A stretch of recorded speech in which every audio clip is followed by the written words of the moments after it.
Buenas tardes a los asociados de la Cooperativa de Fundadores.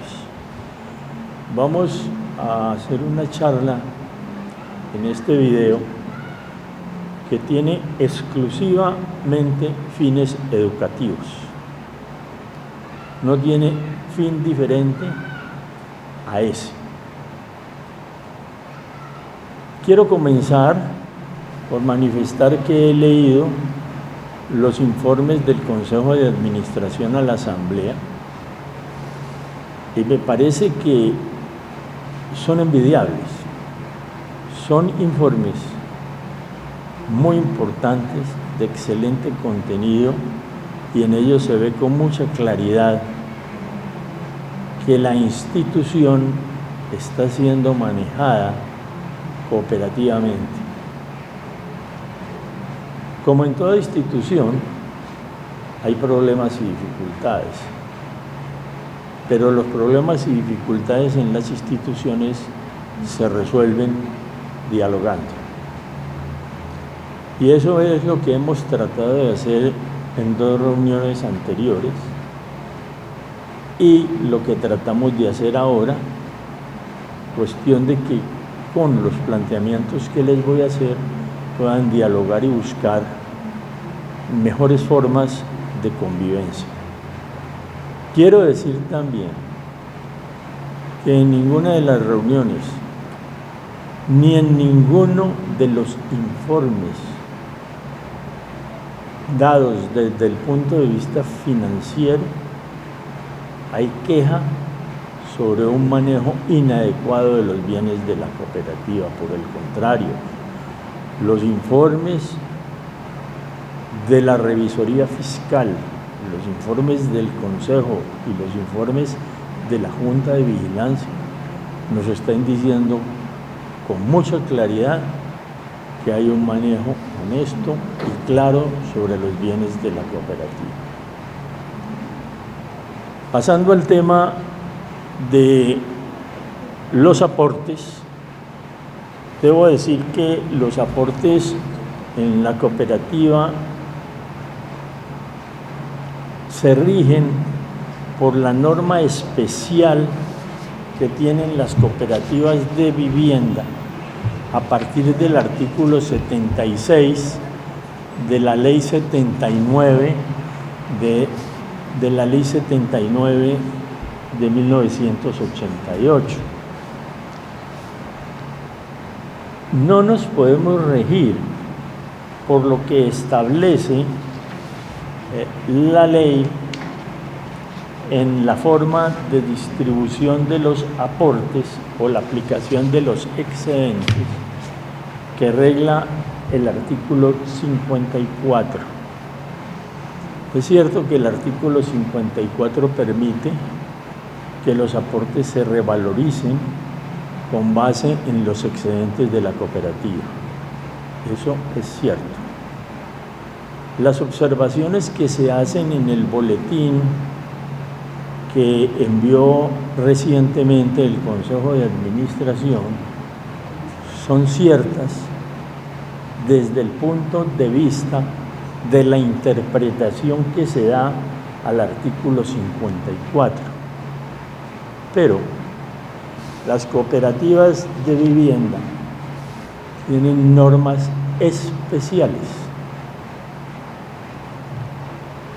A partir del artículo 76, en el capítulo sobre el tratamiento que da la ley a algunas cooperativas o algunos reglamentos con ciertas cooperativas, como por ejemplo las cooperativas de transporte, algunas cooperativas de consumo, y a las cooperativas de vivienda, que como ustedes saben son de 2 formas: cooperativas de vivienda en donde los socios son propietarios de la vivienda y las cooperativas de vivienda en donde la cooperativa es propietaria de la unidad. Vuelvo y repito, la norma para revalorización de aportes en las cooperativas se rige por el artículo 77, inciso segundo de la Ley 79. Dice: Igualmente tendrán derecho al uso de las zonas comunes que posea el conjunto de acuerdo con el reglamento interno de la cooperativa.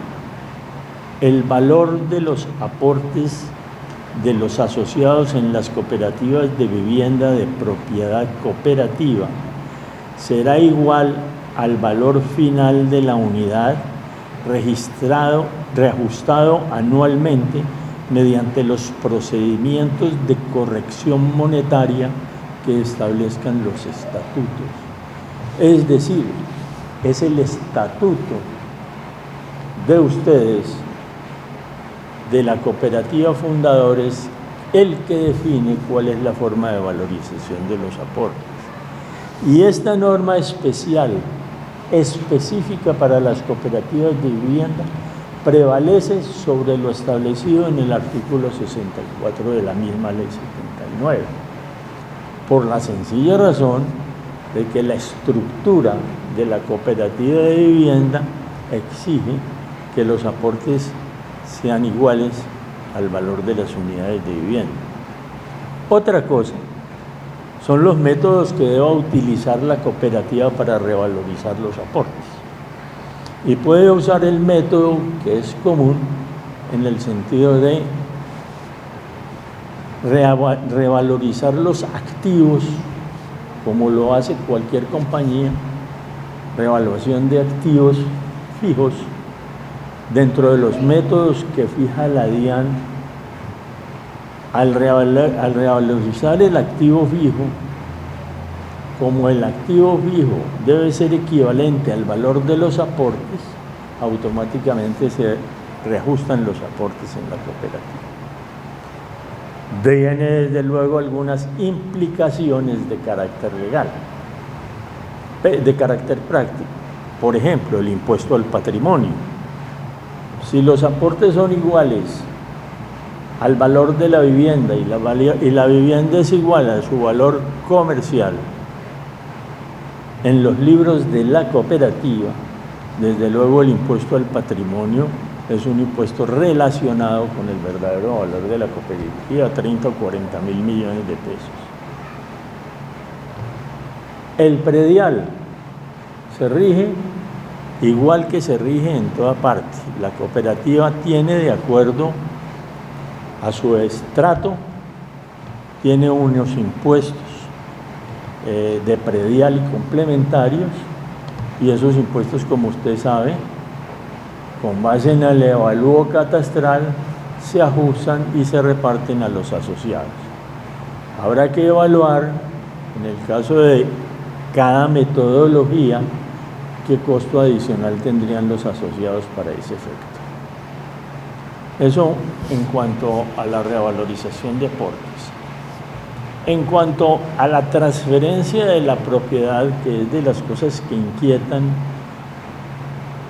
veo que en el diseño inicial que hicimos de la cooperativa Fundadores, y digo hicimos porque yo participé en eso, porque el doctor Estrada aportó la parte cooperativa, el doctor Iván Restrepo Lince aportó la parte financiera sobre manejo y valorización de los inmuebles y valorización del fondo de vivienda, del Fondo Social de Vivienda, y yo aporté la parte jurídica, es decir, participé.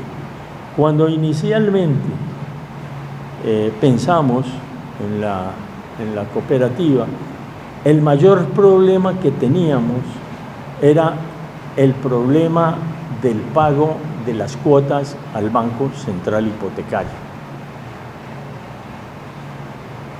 Si 2, 3, 4 socios se retrasaban, no habría plata para cumplirle con las hipotecas al Banco Central Hipotecario y entraríamos en mora. En ese orden de ideas, el doctor Iván Restrepo sugirió crear un fondo que le diera liquidez a la cooperativa, es decir, un fondo de liquidez. Significa eso que si al momento de pagar las cuotas de los 70 apartamentos iniciales de la cooperativa, alguien se retrasaba por cualquier motivo, simplemente se sacaba de ese fondo para completar la cuota y se cumplía con el Banco Central Hipotecario y luego se arreglaría el problema con los socios que se retrasaran. Es una especie de préstamo al asociado que se retrasa. Esto implicó que nunca, y digo nunca es nunca, en los 15 años que duraron para las 3 etapas los créditos del Banco Central Hipotecario, la cooperativa de fundadores se atrasó en el pago de las cuotas de los apartamentos. Inclusive en algunas conversaciones que tuvimos sobre algunas cooperativas que querían organizar este mismo sistema, el Banco Central Hipotecario dio las certificaciones en el sentido de que nunca la cooperativa de vivienda, los fundadores, sistema de propiedad cooperativa, se había retrasado en las cuotas con el Banco Central Hipotecario. ¿Qué nos está indicando esto? Que el Fondo Social de Vivienda era un acierto. Le daba liquidez a la cooperativa. También pensamos en cómo se haría la transferencia de la propiedad. Entonces le pedimos al doctor Iván Restrepo que nos calculara cuánto necesitaba la cooperativa para poder adquirir al valor comercial o devolver los aportes al valor comercial de la unidad al asociado que quisiera retirarse. El doctor Iván Restrepo hizo un cálculo, se inició con 300 pesos mensuales por asociado, con el propósito de que en el primer año se pudiera readquirir los aportes del asociado que se retire de 1, a los 2 años de 3 y a los 5 años de 6, dentro de los cálculos que hizo el doctor Lins y Restrepo. Eso para nosotros fue importante para poder convencer a los asociados de que participaran de esta idea. Por otro lado, el elemento cooperativo permitía organizar la comunidad en una cooperativa en donde cada socio fuera un voto y cada unidad fuera de propiedad de un asociado. Sobre esto han habido diferencias, sobre esto no se ha aplicado exactamente como dice la ley, pero deberá discutirse al interior de la cooperativa. Deberá el Consejo propiciar esas discusiones y hacer los ajustes que sean necesarios a los reglamentos. Por lo pronto podemos decir que el Fondo de Vivienda, donde valdría la pena aclarar, eso se inició con el nombre de Fondo Mutual de Vivienda. Ese criterio de Fondo Mutual de Vivienda implicó que cuando se expidió la ley 454, que se refería a los fondos mutuales, hubiera una contradicción entre los fondos mutuales de vivienda o los servicios mutuales de la cooperativa y la función y objeto que debían desarrollar los fondos mutuales, que generalmente funcionan en las empresas, que son los famosos fondos de empleados. Son fondos mutuales, en donde aporta la empresa, en donde aporta el trabajador y le presta unos servicios a los empleados o a sus familias dentro de la empresa.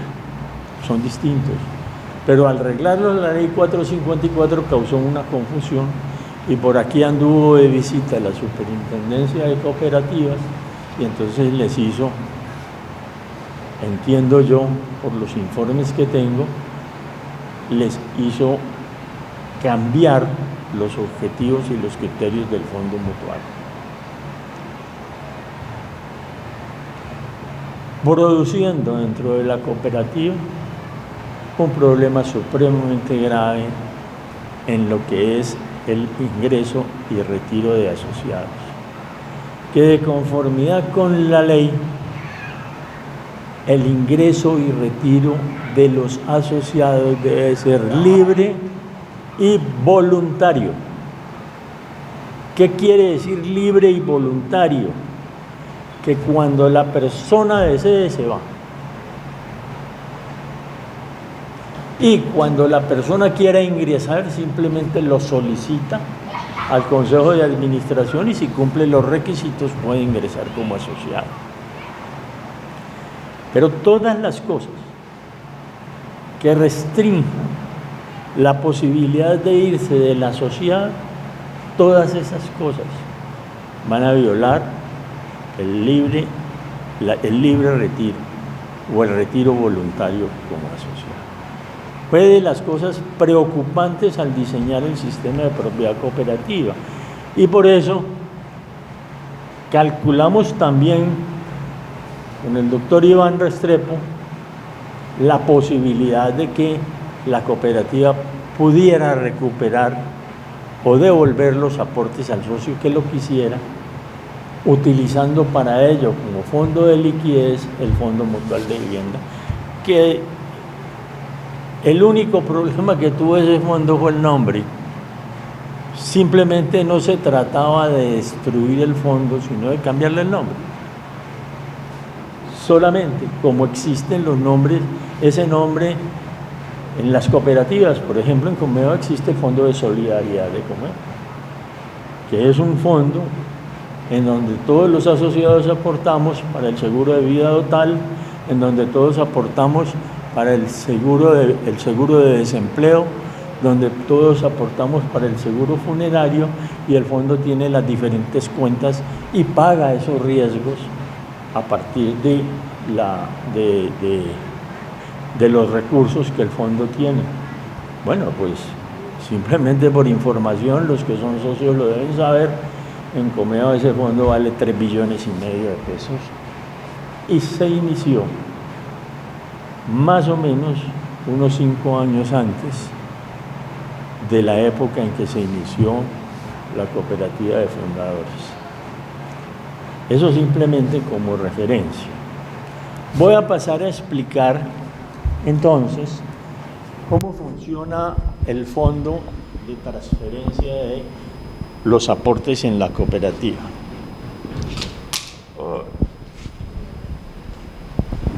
Ustedes tienen al socio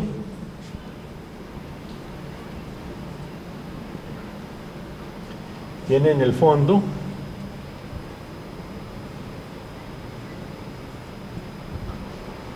y tienen al aspirante.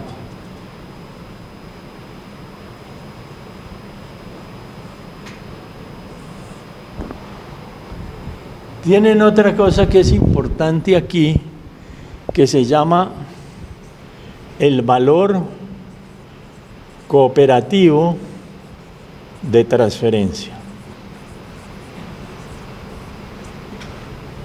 ¿Qué es el valor cooperativo de transferencia? Es el valor de la unidad de vivienda. Es el valor de la unidad de vivienda.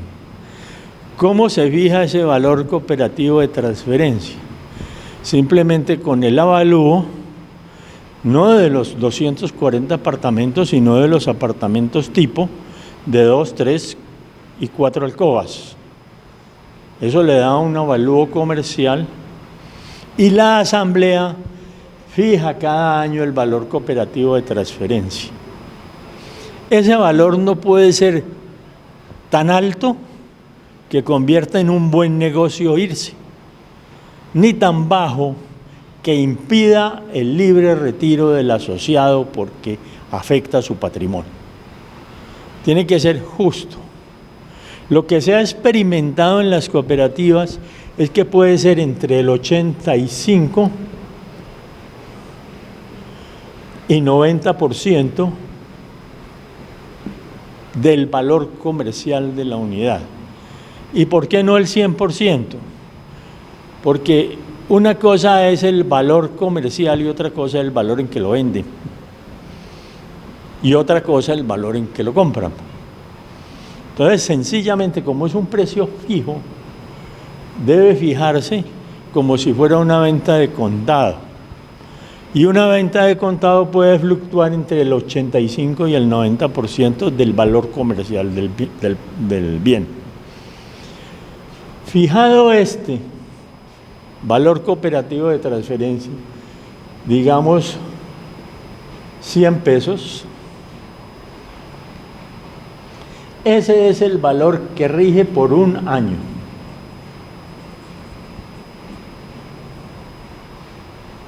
Cualquier persona que ingrese a la cooperativa o que se retire de la cooperativa va a pagar por la unidad el valor cooperativo de transferencia. Es decir, adecuado al tamaño del bien, al número de alcobas, a las comodidades que el bien tiene y a las demás comodidades que tiene la unidad. En esa orden de ideas, cuando el socio dice, me voy, aquí hay un gerente que no es el dueño del fondo, simplemente administra y tiene que cumplir con las normas de carácter estatutario y reglamentario que tiene la cooperativa. El socio va donde el gerente y le dice, me retiro. ¿Qué hace el gerente? Gira contra el fondo, saca un cheque y se lo entrega al socio por el valor cooperativo de transferencia. No es más. El fondo debe tener la liquidez suficiente para decirle al socio sus 300 millones que vale su apartamento, aquí están. O los 100 pesos, pues dijéramos, del valor cooperativo de transferencia, aquí están en un cheque y el asociado se puede ir. Desde luego habrá que cancelar el derecho de habitación, del cual vamos a hablar más tardecito, y puede a su vez pues mirar cuánta plata debe, cómo están sus saldos, etcétera, y cualquier dinero que el asociado deba se va a restar de ese valor que se le va a transferir a él. Hasta ahí no tienen ningún problema en la transferencia. Luego, con el apartamento libre, con la unidad libre, se canceló el derecho, se fue el asociado, se le recibió porque es obligación de la cooperativa recibir la unidad de conformidad con la ley. Y quien vivió ahí tiene hasta la responsabilidad por culpa leve de cualquier daño que le haya causado a la propiedad. Cuando se recibe por la cooperativa el bien queda disponible para ser adjudicado. Viene el aspirante, presenta sus documentos al Consejo de Administración, aquí está el Consejo de Administración, y el Consejo de Administración lo admite. ¿Qué pasa con la admisión? El señor entrega el dinero al Fondo Social de Vivienda, el valor cooperativo de transferencia, se restituye la plata que se le había dado al asociado, se equilibra el valor de los aportes de todo el fondo y se le entrega al nuevo socio, se le entrega la propiedad. ¿Cómo se le entrega? Con inventario detallado de lo que él recibe, como si fuera a entregar una casa en arrendamiento. Porque esa unidad es propiedad de la cooperativa. Y el responsable de que esa unidad se mantenga incólume, que no tenga daños, de que se entregue y se reciba en buen estado, es la cooperativa, no la persona que va a vivir ahí. Y una vez él entrega, responde, como dijimos, hasta la culpa leve. Esa es la transferencia. Si ustedes no tienen el fondo social de vivienda, el fondo de vivienda, o un fondo para la transferencia de la vivienda, van a tener problemas como los tienen ahora. Como se lee en el boletín, yo que nunca he vendido una propiedad, no soy vendedor inmobiliario, tengo que salir a ofrecer y a vender mi propiedad. Y yo que no tengo experiencia con la actividad inmobiliaria, tengo que ir a hacer contratos y cosas para presentarle al consejo, para que el consejo estudie y me apruebe si me puedo ir o no me puedo ir. Se está violando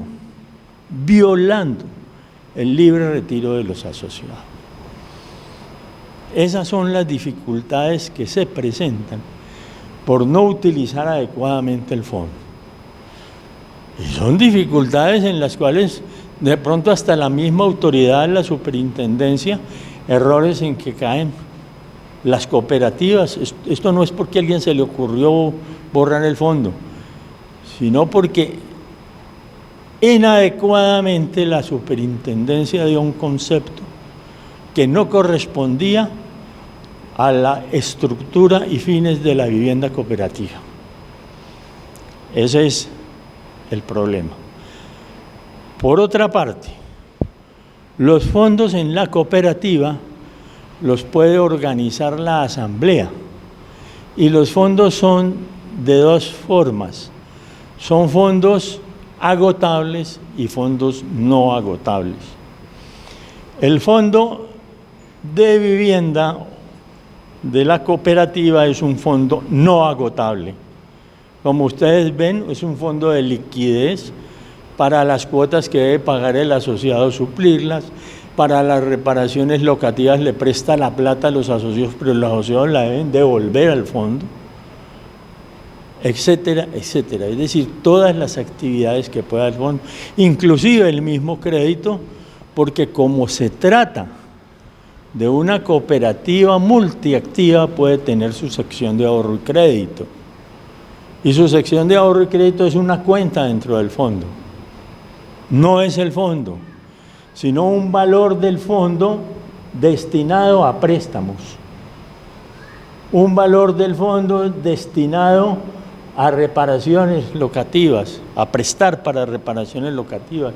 Un valor del fondo para la transferencia de la propiedad. Son cuentas del fondo, cuentas contables. Esa es la forma como lo maneja Comeva, entre otras cosas. Bien, dijimos que íbamos a hablar también del derecho de habitación. Cuando nosotros organizamos el sistema de propiedad cooperativa, 1980, que se fundó esta cooperativa, no existía la Ley 79 de 1988.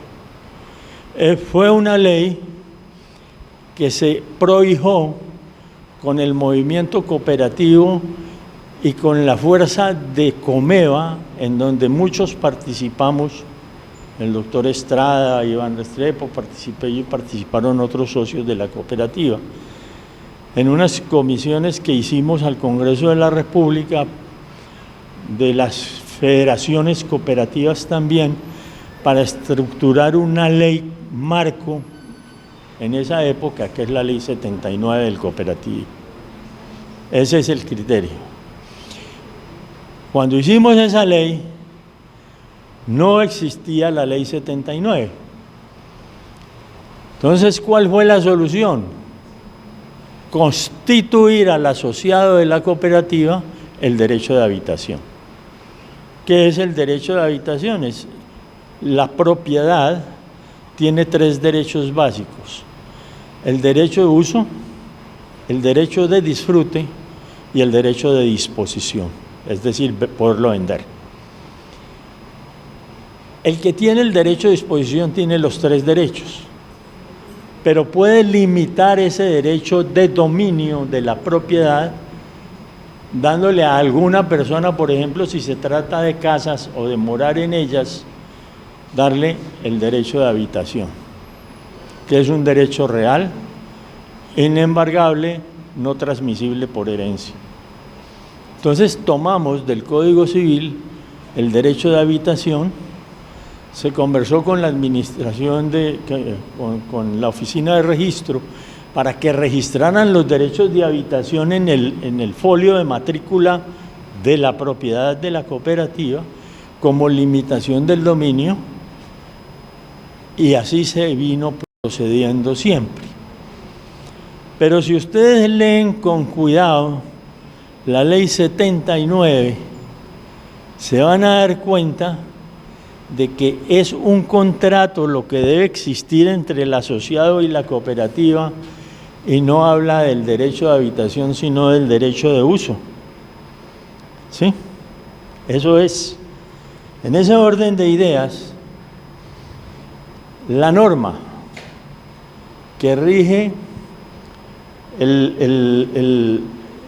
que rige este criterio es el derecho de uso particular que puede hacerse en un contrato entre dos personas, privado, sin necesidad de que tenga las solemnidades de una escritura pública. Está la norma en la Ley 79. Bien, para concluir, debo decirles que esta cooperativa está bien estructurada, tiene recursos económicos, y por los problemas que atraviesa hoy son simplemente problemas originados en una mala interpretación de la ley, y que los particulares, como en el caso de la cooperativa, a diferencia de las entidades públicas solo pueden hacer aquellas cosas que la ley les permite. Lo mismo los empleados públicos, solo pueden hacer aquellas cosas que la ley les permite. La cooperativa, como entidad privada, sin ánimo de lucro, o cualquier particular, puede hacer todas aquellas cosas que la ley no prohíba. O sea que ahí hay una gran diferencia entre lo que puede hacer un empleado público y lo que puede hacer un empleado, una persona, o lo que puede hacer una entidad pública o lo que puede hacer una entidad privada, como en el caso de la cooperativa. Y en ninguna parte de la cooperativa se prohíbe tener fondos. En ninguna parte de la cooperativa, de la ley, se prohíbe que pueda haber un contrato privado entre la persona que habita y la persona que otorga la habitación o el uso de ese bien inmueble, como en el caso de la cooperativa. Eso es todo. Yo les agradezco mucho que me hayan permitido esta exposición, y pues si hay alguna pregunta.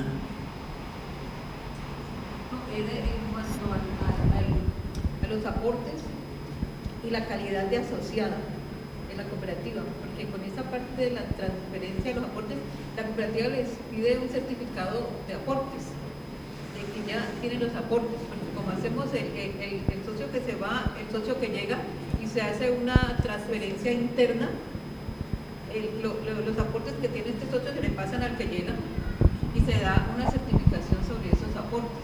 Y se dice que en el momento que se tiene esto, donde ya el otro asociado ha renunciado a su derecho de esos aportes y los ha trasladado al otro, entonces ya el otro, con ese certificado de aportación, ya adquiere su... Mire, la ley habla de certificados de aportación que se tratan de asimilar a las acciones. Son de carácter nominativo, o sea que no son de libre transferencia, sin autorización de la sociedad, como sucede con las acciones nominativas. Transferencia de las acciones nominativas deben hacerse a través de la sociedad. Acá en las cooperativas existe lo mismo, a diferencia de las acciones al portador, que yo puedo venderse a cualquier persona indiferentemente de los registros que tenga la empresa. Nunca, que yo sepa, las cooperativas expiden certificados de aportación. El certificado de aportación es un registro en los libros de contabilidad de la cooperativa. Y esos certificados de aportación, que están a nombre de Pedro Pérez porque él cumplió con los requisitos para tener una habitación en Fundadores, se pueden transferir contablemente a favor de Luis López, que es el nuevo asociado, y cancelar la propiedad. Simplemente es una transferencia, como dijéramos así, contable. Si nos enredamos en que me tiene que dar el certificado y me tiene que dar el papel y me lo tiene que devolver, pues nos vamos a enredar. Si el uso nos indicara que deben existir los certificados de aportación, pues todas las cooperativas estarían fallando en eso. Todas tienen que expedirle a sus socios el certificado de aportación. ¿Que no lo hacen? No, porque lo tienen como un registro en los libros de contabilidad y se lo certifican a los asociados cuando los asociados lo pidan. Y como los aportes son variables, van aumentando con el tiempo. En el caso de las cooperativas de ahorro y crédito, o en el caso de las cooperativas de vivienda con los reavalúos de la propiedad en el tiempo, pues es engorroso manejar ese tema de los certificados de aportación. Nadie los, que yo sepa, en mi experiencia, ninguna cooperativa los expide. Simplemente un registro contable que se le certifica al asociado. ¿Alguna otra pregunta? Bueno, les agradezco mucho y quiero llamarlos a que sigan conviviendo como lo han hecho hasta ahora y utilicen un arma que es fundamental para convivir, que es el diálogo. Muchas gracias.